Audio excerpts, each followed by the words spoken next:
I'm joined now by film critic Rebecca Perfect. Yeah, so do you think that we're going to see a trend of this now where it becomes more and more British talent is being recognised? I mean, why not? We are churning out fantastic talent, not only in film but television as well. We're being recognised for our strong roots in acting. You know, someone like Eddie Redmayne, he's been doing it for years. He's been treading the boards. He's been on TV. He's been on film. He's not come out of nowhere. And now he's up in the Oscar race as one of the front runners. Couldn't be better. Well, I'm joined now by film critic Rebecca Perfect, and all the money seems to be on Eddie Redmayne, doesn't it, for best actor? Yeah, and it's great to see a fantastic array of British actors, you know, heading to Hollywood for the Oscars.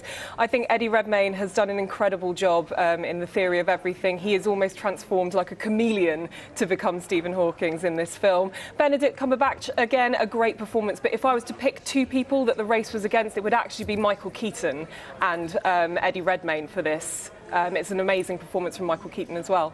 He did it. He really did, and I am so happy. It was an incredible performance. It's the right guy that got the award last night. It was just amazing. And, you know, if he's like slightly inarticulate in his speech, it's the biggest night of his life, so we'll forgive him for that. It was wonderful and humble and great to see.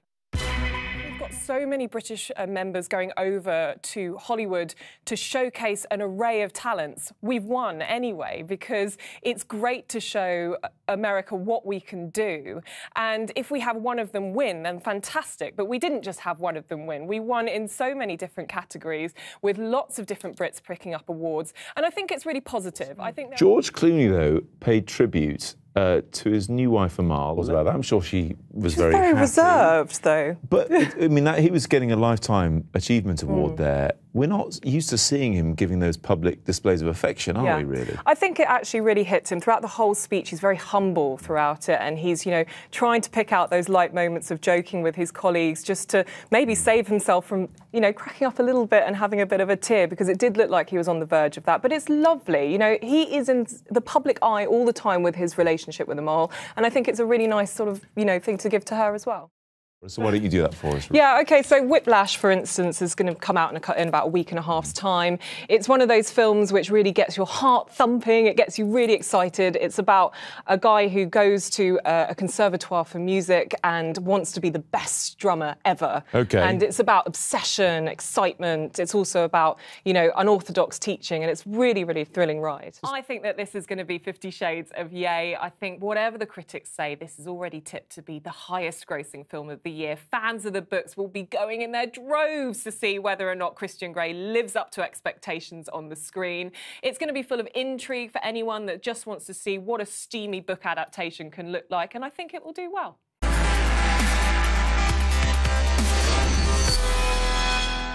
As well. Let's talk to film critic Rebecca Perfect. Good morning. Good morning. We're talking, first and foremost, Oculus Rift. Yeah, it's an exciting piece of technology, I think, and it's actually really helping with the promotion of films like Interstellar, which is what it's been here doing at the moment. And I think nowadays, audiences are kind of after more than that average 2-hour movie experience. We're looking to be immersed in what we're watching, and virtual reality might just be the way to do it. So it's an exciting time, I think. Does it really give you a different experience watching a movie? Yeah, I think the thing is initially, yes, on the surface of it, of course it looks like a gimmick. It's basically a mixture of a roller coaster and a movie, and it's great fun. And I think it lends itself to certain types of films that will embrace it and the audiences will enjoy it more.